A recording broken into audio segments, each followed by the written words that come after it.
Talks కార్యక్రమానికి స్వాగతం. ఈ రోజున ముఖ్యాంశాల్లో ఆంధ్రప్రదేశ్లో సమ్మె సైరన్ మోగబోతుందా, ఉద్యోగులు ఒక మహా ఉద్యమం చేయబోతున్నారా అంటే దానికి ఆ దిశగా అడుగులు పడుతున్నాయని చెప్పాలి. ఇక మరో టాపిక్ వచ్చి ఆర్థిక పరిస్థితులు ఎలా ఉన్నాయి ఏపీలో అనేటువంటిది. ముందుగా ఏపీ జేఏసీ అమరావతి ఆధ్వర్యంలో ఈవేళ ఒక మహా సభ ఒకటి జరిగింది. వాళ్ళు ఉద్యమ కార్యాచరణ ప్రకటించడానికి సిద్ధమయ్యారు. ఉద్యోగులంతా గత కొంతకాలంగా మనం చూస్తున్నాం ఏపీలో వాళ్ళ డిమాండ్స్ ఏవైతే ఉన్నాయో, పిఆర్సీ కమిషన్ నియమించలేదు, అలాగే పెండింగ్ బకాయిలు, తర్వాత డిఏలు, ఇప్పటిదాకా 5 డిఏలు బకాయిలు ఉన్నారని చెప్పేసి, తర్వాత వాళ్ళకి రావాల్సినటువంటి అనేక రకాల బెనిఫిట్స్ ఏవైతే ఉన్నాయో ఉద్యోగస్తులు కానీ, రిటైర్ అయిన ఉద్యోగస్తులు కానీ, వీటన్నిటి మీద పదే పదే వాళ్ళు సభలు పెట్టుకుని, ఉద్యోగ సంఘాలన్నీ కలిసి సభలు పెట్టుకుని ప్రభుత్వానికి విజ్ఞప్తులు చేస్తున్నా, వాళ్ళు ఇదిగో ఉద్యమానికి వెళ్తాం, మేము ఉద్యమ కార్యాచరణ ప్రకటిస్తున్నాం అన్నప్పుడల్లా కూడా లేదు మీరు వెయిట్ చేయండి, మేము సానుకూలంగా స్పందిస్తాం అంటూ మంత్రివర్గ ఉపసంఘంతో కూడా మాట్లాడిన తర్వాత కూడా ఆల్మోస్ట్ 4 రోజులు, దాదాపు 40 రోజుల తర్వాత కూడా ఇంకా ప్రభుత్వం నుంచి ఏ నిర్ణయం రాలేదు. వాళ్ళు ఇవి ఇస్తాము ఇవ్వము అని మాకు కూర్చోబెట్టి ఏమి చెప్పట్లేదు. కాబట్టి ఇంకా మాకు తప్పనిసరి పరిస్థితిలో ఇంకా అన్ని సంఘాలు కలిసి, ఉద్యోగ సంఘాలు కలిసి ఒక ఐక్య కార్యాచరణని రూపొందించుకుంటున్నాము, ఒక ఉద్యమ కార్యాచరణని ప్రకటిస్తున్నాము అన్నట్టుగా వాళ్ళు ఇవాళ ఒక సభ పెట్టడం జరిగింది. ముందుగా అసలు ప్రభుత్వానికి ఏంటి, మేమేం గొంతమ్మ కోరికలు కోరట్లేదు, మాకు రావాల్సినవి మాత్రమే అడుగుతున్నాము అని చెప్పేసి వాళ్ళు అంటున్నారు. ప్రభుత్వానికి ఏమో ఇది స్పెషల్ ఫ్లైట్లో తిరగటానికి, లేదంటే 99 పైసలు ల్యాండ్ అవ్వడానికి, వీటికి డబ్బులు ఉంటాయి కానీ మా బకాయిలు తీర్చడానికి డబ్బులు ఉండవా అనే కోణంలో కూడా వాళ్ళు ప్రశ్నిస్తున్నారు. ఈ అంశం మీద మనతో చర్చించడానికి జర్నలిస్ట్ అండ్ జ్యూరిస్ట్, మాజీ ఆర్టీఐ కమిషనర్ డాక్టర్ విజయబాబు గారు మనతో ఉన్నారు. సార్ నమస్కారం. సార్ ముందుగా ఉద్యోగులు చాలా తీవ్ర స్థాయిలో ఈవేళ ప్రభుత్వానికి ఆల్మోస్ట్ ఒక అల్టిమేటం లాంటిదే జారీ చేశారు. దశల వారీగా ఉద్యమాన్ని ప్రకటిస్తామని కూడా ప్రకటన కూడా చేశారు. ముందుగా సిఐటియు నాగేశ్వరరావు గారు మాట్లాడింది ఒకసారి బయట ప్లే చేయండి. 10 ఏళ్ల కాలాన్ని రాష్ట్రంలో ప్రభుత్వం ఇవాళ ముఖ్యమంత్రి గారు ఆదాయాల లెక్కలు చెప్తున్నారు. మనమేమి 99 పైసలకి ఎకరం అడగట్లే, ఏం అడగట్లే. మనం న్యాయంగా మనం పనిచేస్తూ ఉన్నాం. మేం చేసిన పనికి, మా కష్టానికి, మేమింతకాలం పోరాడి సాధిన హక్కుల్ని నిలబెట్టుకుని ఇలా మాకు పిఆర్సీ ఇవ్వమని అడిగారు. పిఆర్సీ ఎందుకు ఇవ్వాలి? ఉద్యోగులకి జీతాలు ఎందుకు పెంచాలి? పెరుగుతున్న ధరలకు అనుగుణంగా ఎప్పటికప్పుడు పిఆర్సీ వేయాలి. పెరుగుతున్న ధరలకు అనుగుణంగా ఎప్పటికప్పుడు ప్రైస్ ఇండెక్స్ ప్రకారం డిఏలు ఇవ్వాలి. పెరుగుతున్న ధరలకు అనుగుణంగా ఎప్పటికప్పుడు జీతాలు పెంచాలి. మనమేం గొంతెమ్మ కోరిక అడగట్లే, న్యాయంగా మనకు రావాల్సిన వాటా కోసం మనం అడుగుతున్నాం. ఈ రాష్ట్రంలో సంపద సృష్టిస్తుంది మనం, ఈ రాష్ట్రంలో ఆదాయం సృష్టిస్తుంది మనం.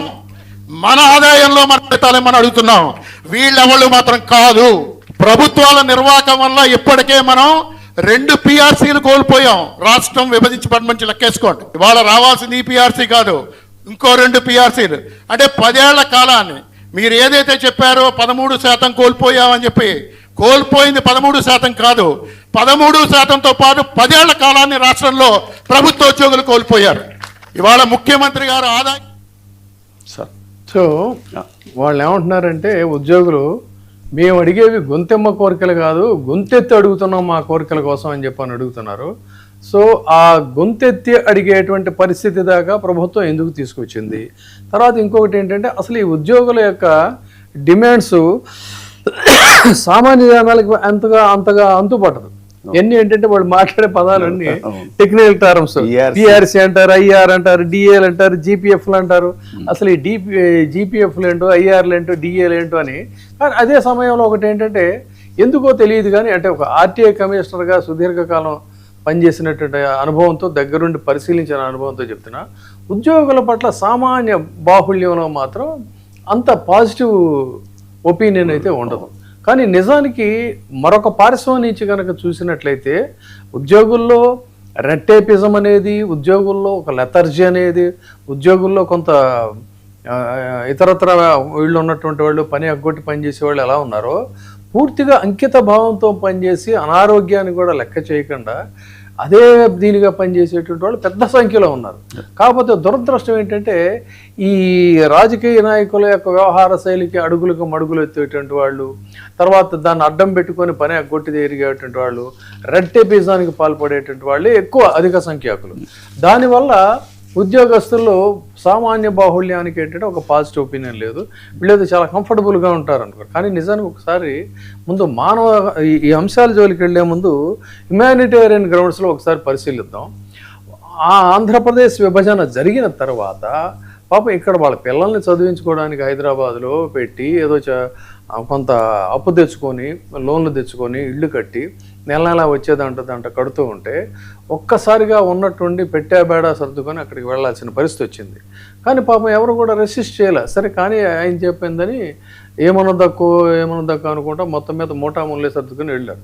తీరా వెళ్ళిన తర్వాత అక్కడ ఇప్పుడు ఈ జగన్మోహన్ రెడ్డి చెప్తున్నట్టుగా మావిగన్ అని చెప్పని ఆ పరిసర ప్రాంతాల్లోనే ఆ నాగార్జున యూనివర్సిటీ ప్రాంతంలోనో మరెక్కడో ఇంకో చోట కొంత ప్లేస్ తీసుకొని వాళ్ళకి వెసులుబాటు ఉండేటువంటి విధంగా పరిపాలన చేసి రాష్ట్రాన్ని డెవలప్ చేసిన తర్వాత మెల్లగా ఒక క్యాపిటల్ కట్టుకుందామని ముందు వాళ్ళ కోసం అని చెప్పిన ఫెసిలిటీస్ ఇలాంటివన్నీ చూసినట్లయితే బాగానే ఉండేది. కానీ తీసుకెళ్ళి వాళ్ళని ఎక్కడో సచివాలయం చెప్పని పెట్టి అక్కడ సరైనటువంటి దారి లేదు, వర్షం వస్తే బురద, తర్వాత తీరా కట్టిన తర్వాత బాగానే కట్టారనుకుంటే ఈ రోజుకి కూడా బీటల వారినటువంటి గోడలు ఇవన్నీ కూడా అంత దూరం వీళ్ళు పాపం వెళ్ళేవాళ్ళు. వెళ్ళి చాలామంది నాకు తెలిసి అనేక మంది అనారోగ్యం పాలైపోయినటువంటి కేసులు ఉన్నాయి. కొంతమంది అయితే ఆ పని ఒత్తిడి తట్టుకోలేక చనిపోయారని కూడా వాళ్ళు ఉద్యోగ సంఘాల వాళ్ళు చెప్తున్నారు.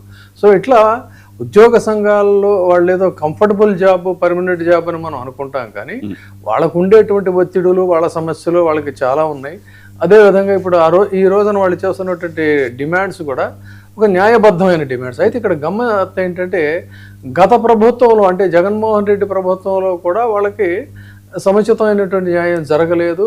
వాళ్ళకి రావాల్సినటువంటి అవన్నీ కూడా కొంత ఈ బెనిఫిషియరీ స్కీమ్స్ కోసం కొంత టర్న్ చేశారనే దాని మీద వాళ్ళు డిఫర్ అయింది. ఇది సార్ సిపిఎస్ రద్దు చేసి ఆయన ఓపీఎస్ దాని మీద డిఫర్ అయ్యారు అని అందులో ఉండేటువంటి సూక్ష్మం ఏంటనేది ఇప్పుడు వాళ్ళకి అర్థమైంది. ఆ రోజున అయితే తీవ్రమైనటువంటి ఆగ్రహంతో అసలు ఎట్టి పరిస్థితుల్లో ఈ ప్రభుత్వాన్ని దించితే తప్ప మనకు భవిష్యత్తు లేదని అనుకున్నారు. గతంలో మనం చెప్పినట్టుగానే మొదటి ఓటు అంటే జగన్మోహన్ రెడ్డికి వ్యతిరేకంగా పడినటువంటి మొదటి ఓటు ఎవరిది అన్నట్లయితే ప్రభుత్వ ఉద్యోగులది అని చెప్పాలి. పట్టుదలతో కసిగా బ్యాలెట్ బాక్సుల్లో గతంలో ఎన్నడూ లేనటువంటి విధంగా కూడా వీళ్ళు వ్యతిరేకంగా ఓటు వేశారు. వేస్తే దీన్ని వచ్చే కొత్త ప్రభుత్వం శభాష్ మనకి ఇంత వీళ్ళు అండదండలుగా నిలిచారు, చాలా గట్టిగా నిలబడ్డారు. కాబట్టి ముందు వీళ్ళ ప్రయారిటీస్ మనం చూడాలి. సహజంగా అంతే కదా, గివ్ అండ్ టేక్ పాలసీ అంటారు దాన్ని ఏదైనా సరే అని చాలా ఆశించారు వీళ్ళు.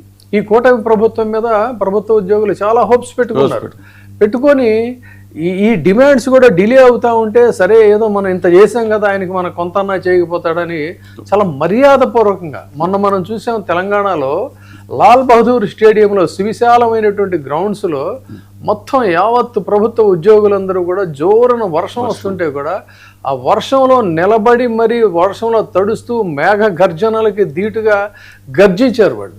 ఇక్కడ ఉన్నటువంటి చైతన్యం, పోరాట పటిమ అది వేరు. వాళ్ళు మాత్రం ఇక్కడ చాలా మర్యాదగా సార్ మాకు కోపం వస్తుందండి, కొంచెం మీరు అది తొందరగా చేస్తే బాగుంటుంది, మా వాళ్ళు చాలా మందికి ఎక్కువ కోపం వస్తూ ఉంది, కొంచెం జాగ్రత్తగా చేయండి అని. ఇక మేము భరించేది లేదు, ఇక గ్యారంటీగా చూస్తాం, ఇదిగో మొత్తం మేము జిల్లాల వారీగా తిరుగుతున్నాం, అంతా చేసేసి మీ సంగతి చూసేస్తాం అని ఒక దాన భేద దండోపాయాలు అన్నట్టుగా చాలా మర్యాదపూర్వకంగానే వీళ్ళు అంచెలంచెలుగా స్టెప్ బై స్టెప్ చేసుకుంటూ వచ్చారు. కానీ ప్రభుత్వంలో ఎక్కడ కదలిక లేదు. ఇప్పుడు వాళ్ళల్లో ఉండేటువంటి నిజమైనటువంటి ఆ పోరాట పటిమ అనేటువంటిది ఏదో కొద్దిగా బయటకు వచ్చినట్టుంది. వాళ్ళు చాలా తీవ్రమైనటువంటి వ్యాఖ్యలు చేశారు. గతంలో ఇలాగే ఉండేవి ఈ సమాఖ్యలు, ఉద్యోగ సంఘాలు కానీ ఇతర కార్మిక సంఘాలు కానీ ఇవన్నీ కూడా ప్రభుత్వ వైఖరి ఏదన్నా ఒక ఫ్యూడలిస్టిక్ వేలో వెళతా ఉంటే ఖచ్చితంగా గొంతెత్తి తూర్పారబట్టేవాళ్ళు. కానీ ఈ మధ్య కొంత ఈ ఉద్యోగ సంఘాల నాయకుల్లో కూడా చాలామంది ప్రభుత్వానికి అడుగులకు మడుగులు వచ్చేటువంటి విధంగా తయారైపోవడం, తర్వాత దాన్ని అలుసు చేసుకుని ఉద్యోగ సంఘాలను నెట్టనీలోన చీల్చేయటం ఇవన్నీ కూడా జరుగుతూ వచ్చాయి. బట్ చాలా రోజులుగా దీన్ని అంతా కూడా వీళ్ళు ఒక దీని కిందకి అంబ్రెలా కిందకి తీసుకురావడానికి అయితే చాలా శ్రమ పడ్డారు. ఈ రోజున చాలా గట్టిగా మాట్లాడారు. ఇది ఈ ఆంధ్రప్రదేశ్కి సంబంధించినటువంటి ఉద్యోగ సంఘాల యొక్క డిమాండ్లు కానీ వాళ్ళ యొక్క ప్రస్థాన నేపథ్యం అనేది